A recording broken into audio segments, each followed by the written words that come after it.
You know that feeling?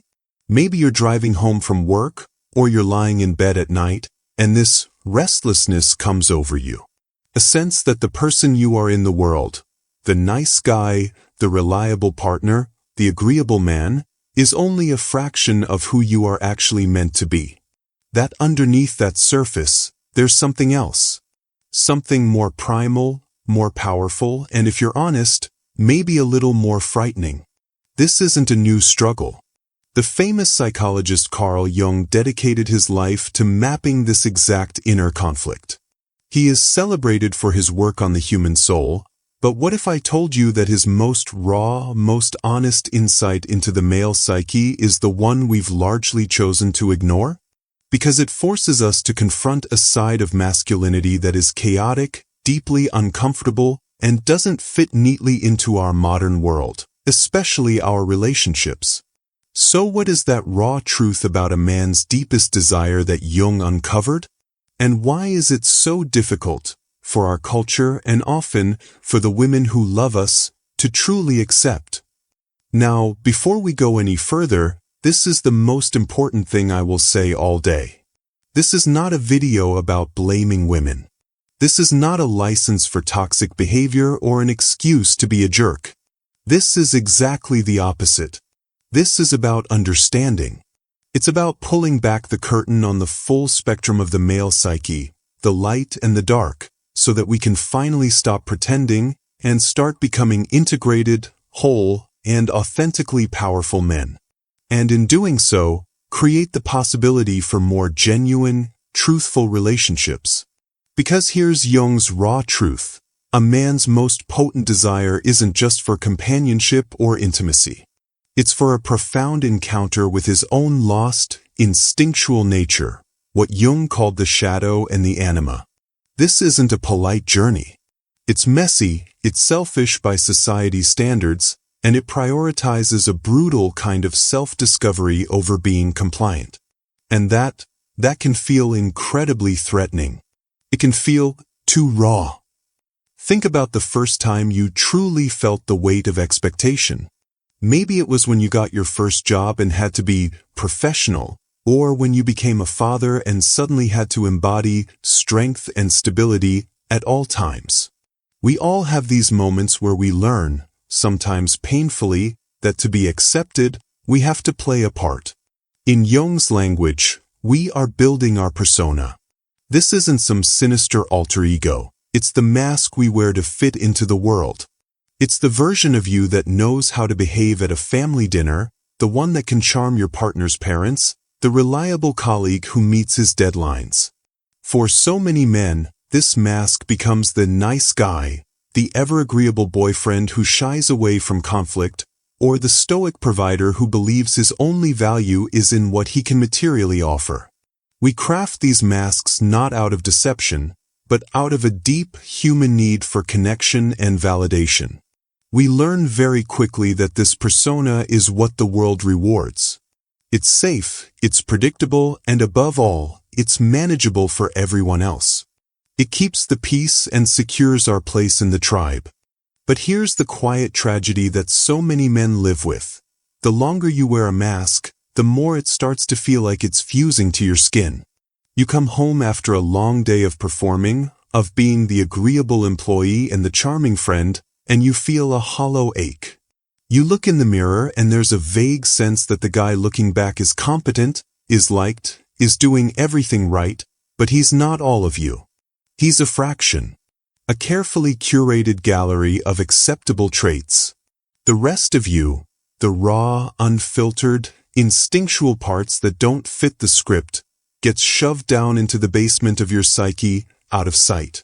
We do this because we're terrified that if we ever let that other stuff out, the very relationships and social standing we've worked so hard to build would crumble. We fear we'd be seen as dangerous, unstable, or just too much to handle. So we make the trade, we swap authenticity for approval, and we wonder why, despite having everything we're supposed to want, we sometimes feel like polite strangers to ourselves, living a life that looks good on paper but feels distant, like we're watching it through a window. So what happens to all those parts of ourselves we lock away? The frustration you bite back during a pointless argument, the competitive fire you dampen because you don't want to seem arrogant, the raw attraction you politely ignore, the sheer force of will you're afraid might come off as aggression, they don't just disappear. Jung called this hidden part of us the shadow, and it's the entire repository of everything we've been taught, since we were little boys, is unacceptable.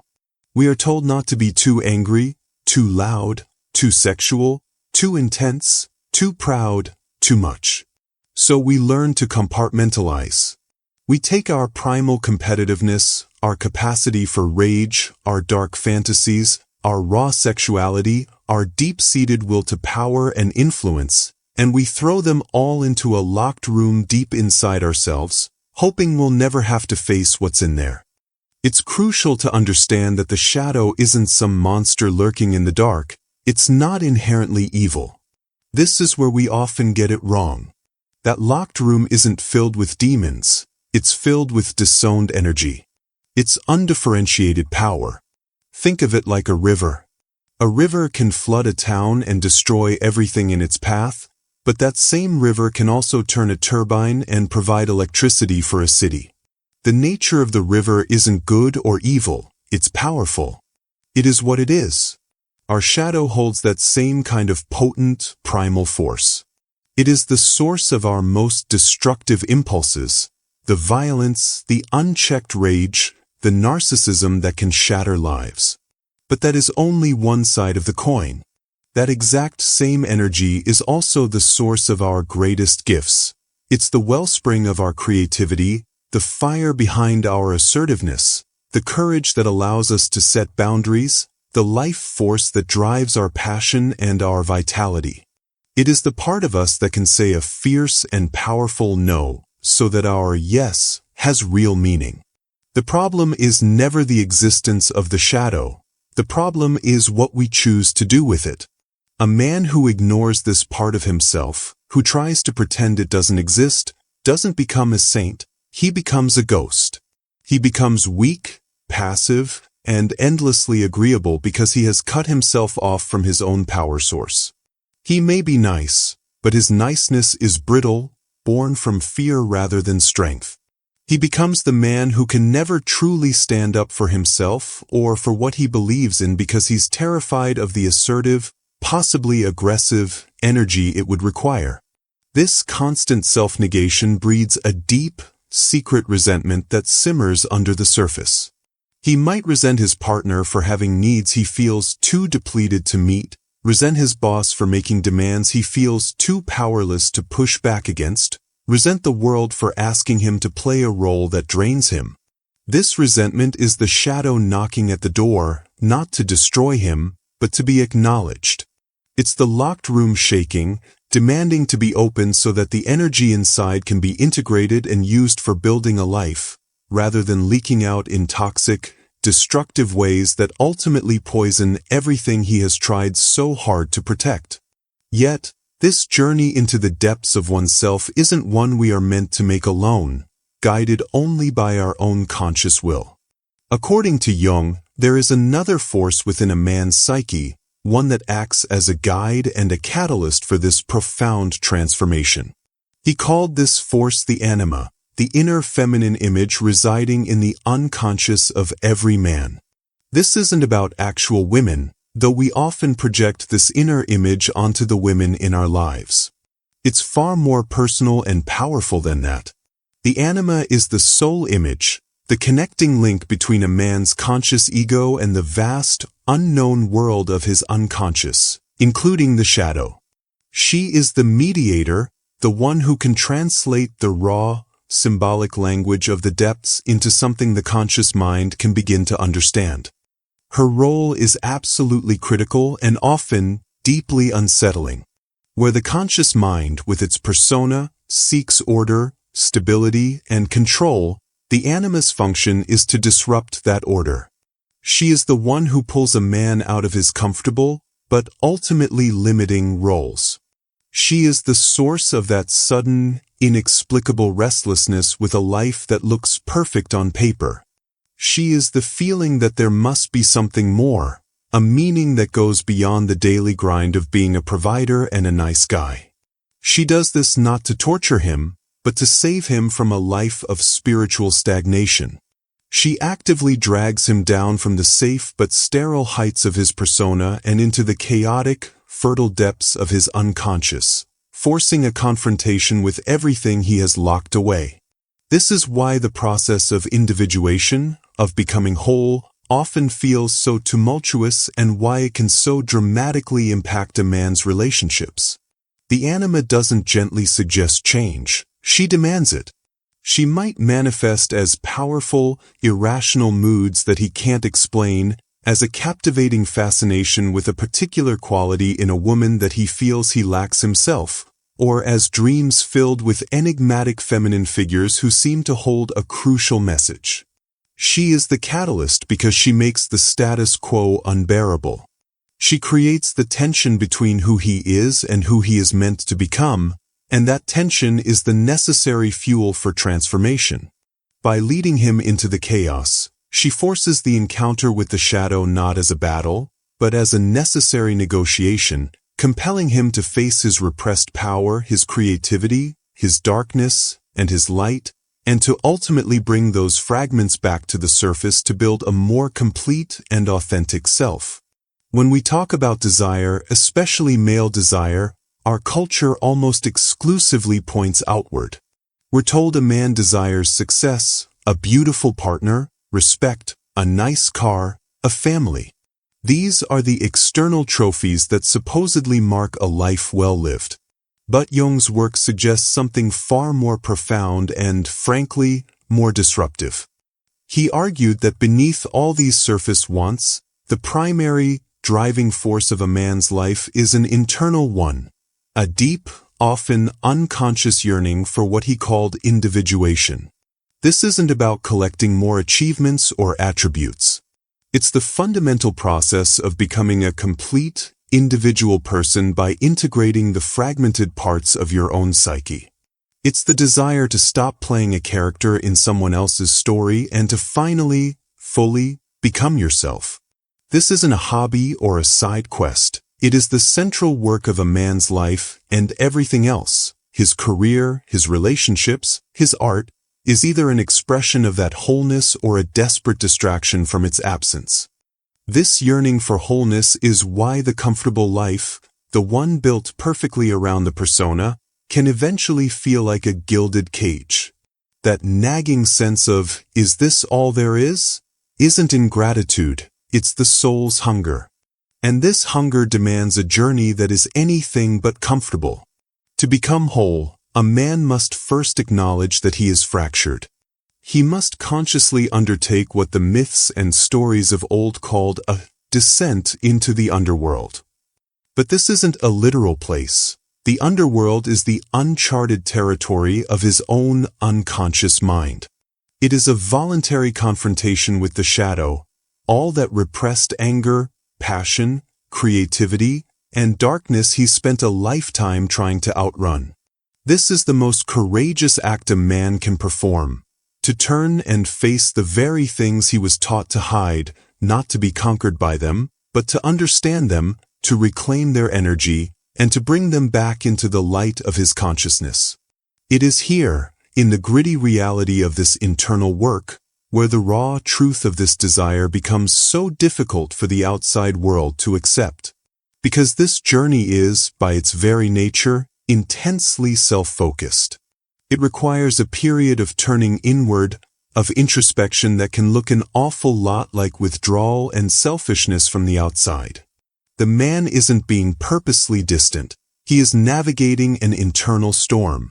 His moodiness isn't a personal attack. It's the emotional volatility of someone grappling with forces he doesn't fully understand. He begins to question everything. The job he chose to please his father, the beliefs he inherited without examination, even the dynamics of his relationship. This isn't because he no longer values his partner, but because he is desperately trying to figure out which parts of his life are truly his and which were performances designed to earn love and approval. He is deconstructing the entire structure of his identity to see what's left standing, and that process is inherently messy, isolating, and can feel like a profound threat to the stable, predictable world he once helped build. This process of inner transformation is where Jung's theory moves from the abstract into the uncomfortably practical, and where it earns its description as raw. The first reason it feels so jarring is because it is fundamentally unpredictable. Our modern world is built on a foundation of predictability and safety. We have 5-year plans, constant communication, and an entire culture geared toward minimizing risk and uncertainty. But the shadow doesn't operate on a schedule or follow a script. It is pure, undifferentiated chaos and energy. When a man begins to engage with this part of himself, he becomes less predictable, not because he is being deceitful, but because he is rediscovering a lost, instinctual part of his nature. He might have bursts of creative inspiration at odd hours, sudden needs for solitude, or unexpected emotional responses to things that never bothered him before.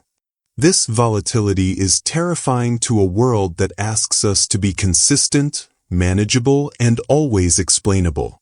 It feels raw, because it is untamed and refuses to be neatly packaged. This awakening also violently ruptures an unspoken agreement that exists in many relationships, what we might call the nice guy contract. Many partnerships, often without either person realizing it, are built on a foundation of a man's suppression. He has agreed, consciously or not, to hide his shadow, his assertiveness, his anger, his dark moods, his primal drive, in exchange for harmony, approval, and stability. His partner, in turn, has come to rely on this predictable, agreeable version of him. It feels safe. When he begins his journey of individuation and starts to reclaim those repressed parts, it feels like a breach of contract. The harmony is disrupted. The man who used to avoid conflict at all costs might now start setting firm boundaries. The man who constantly sought permission might now act on his own inner authority. This isn't done to be hostile, it's a necessary step for his integrity. But from the outside, it can feel like the rules of the relationship have suddenly and unilaterally been changed. The very traits he was rewarded for suppressing are now the ones he is trying to integrate, and that shift can feel like a betrayal to the system that was built around his former compliance. Furthermore, this reclamation of power is often misinterpreted in the most damaging way. A man connecting with his healthy aggression, which is simply the capacity to say a powerful no, to protect what he loves, and to strive against obstacles, can be mistaken for him becoming domineering or dangerous. This is perhaps the most painful irony of the entire journey. The same energy that allows him to be a more genuine protector, a more decisive leader, and a more passionate partner can be perceived as a threat because it disrupts the established power dynamics. His newfound groundedness and self-assurance might be read as arrogance, his assertiveness as control. This is because we have so few healthy models for integrated masculine power. We often only recognize its two fragmented extremes, the passive nice guy who has no spine, or the aggressively domineering man who tramples on others. The middle path, the man who is both strong and compassionate, assertive and respectful, powerful and gentle, is so rare that it's often not recognized at all until it's too late, and the relationship has already been strained by fear and misunderstanding. This internal turbulence is further complicated by the role of the anima, and this is where the experience becomes intensely confusing for both the man and his partner.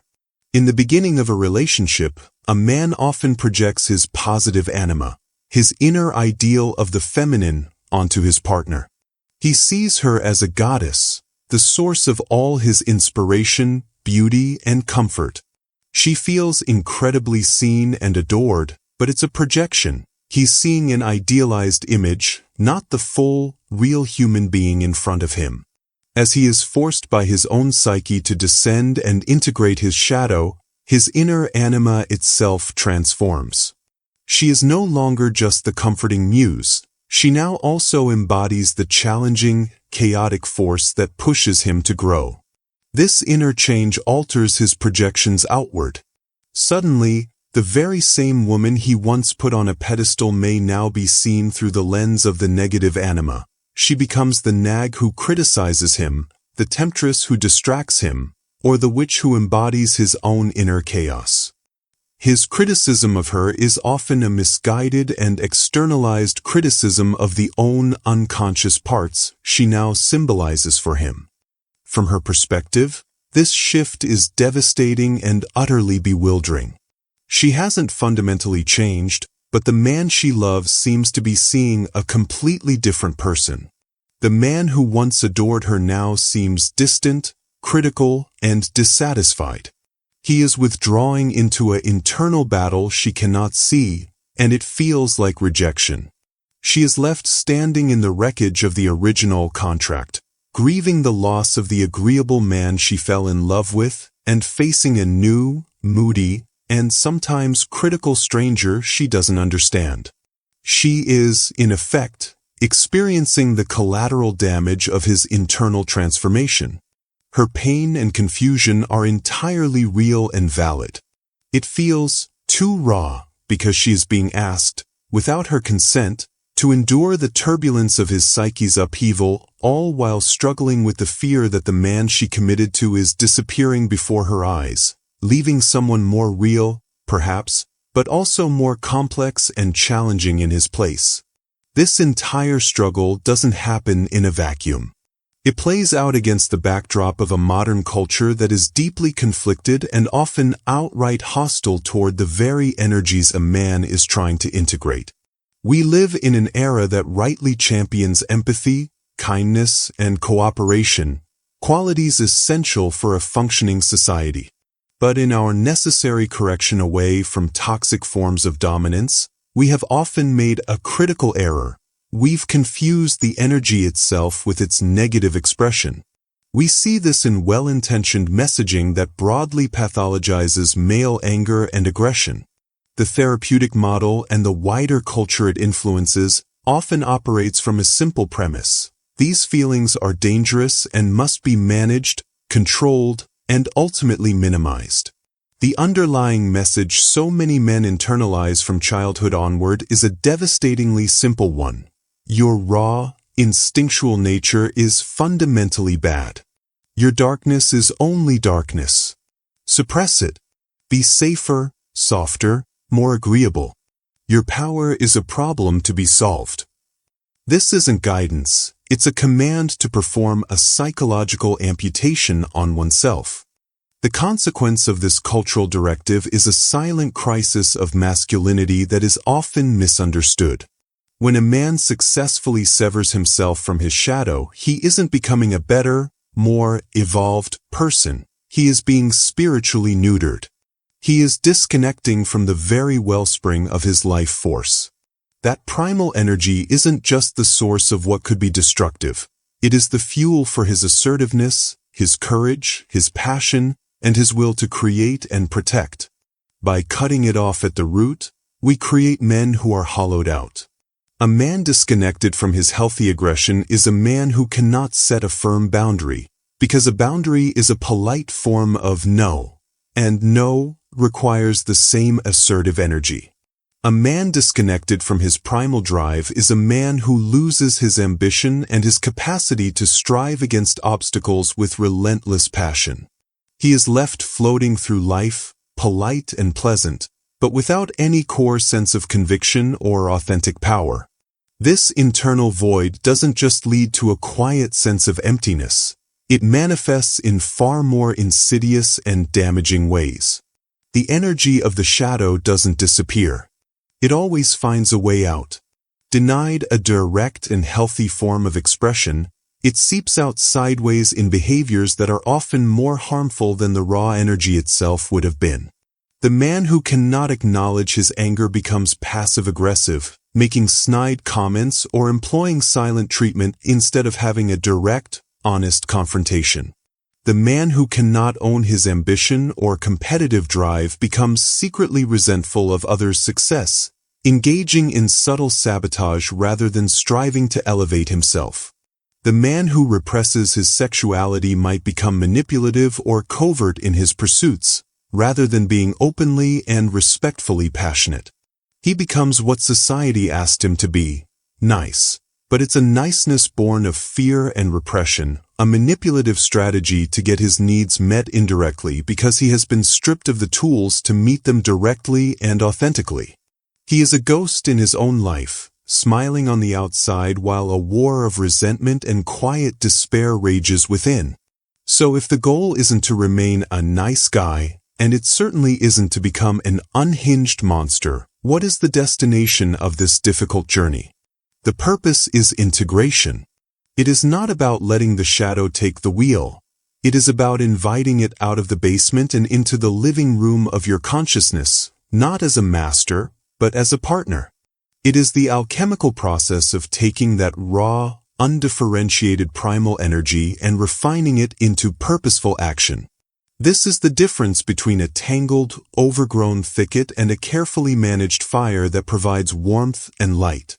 The integrated man is not a man who has eliminated his darkness. He is a man who has made peace with it and learned to harness its immense power for creation rather than destruction.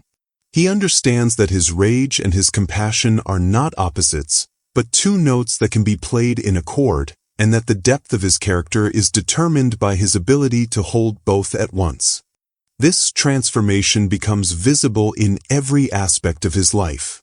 Consider aggression.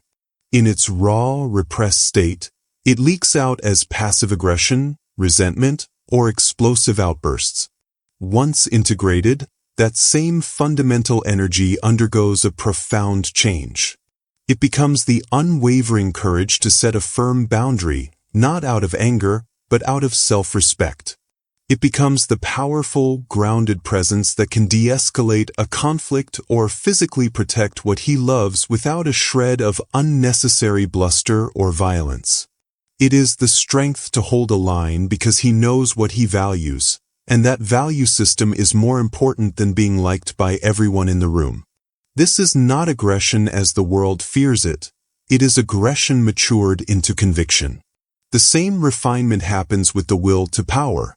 In its shadow form, this is a desperate need to dominate others, to control external circumstances to soothe an internal sense of inadequacy. When integrated, this drive transforms into authentic ambition and leadership. It is no longer about being above others, but about mastering a craft, building something meaningful, and leading through earned competence and vision. This man is driven by a desire to express his fullest potential into the world, to make a dent in the universe, not to prove he is better than anyone else, but because the act of creation itself is an expression of his soul. His competence becomes his quiet confidence, and his ambition is directed toward legacy, not just status. Perhaps one of the most profound shifts occurs in his relationship to his own sexuality. In its disconnected state, male sexuality can be performative, addictive, or purely transactional, a seeking of release or validation outside of oneself. When integrated with heart and consciousness, that raw biological drive is transfigured. It becomes the capacity for truly passionate, present, and connected intimacy. It is a sexuality that is not about taking, but about sharing. A deep, embodied connection that is as much about vulnerability and mutual discovery as it is about pleasure. It is the difference between using a partner as an object for gratification and seeing them as a whole person to explore life with, in its most intimate form. This is the man who has moved from raw to refined. He is not safe in the way a bland, predictable, and agreeable man is safe. He is something far more valuable. He is trustworthy. You trust him not because he will never rock the boat, but because he is grounded in his authentic self. His yes means yes, and his no means no. He doesn't operate from a place of seeking permission or external validation. He comes from a place of taking responsibility. He takes responsibility for his own emotions, his own desires, his own darkness, and his own actions. This is the ultimate expression of the integrated masculine, not a perfect man, but a whole one. He is a man who has faced the chaos within and returned to the world not tamed, but focused, capable of both fierce protection and gentle tenderness, because he knows both reside within him and that neither defines him. He is finally himself. So where does this leave us? If we step back and look at this entire process, we have to reframe the initial premise. This isn't really about a truth that is too raw for women to accept. That's a simplification that places the burden in the wrong direction.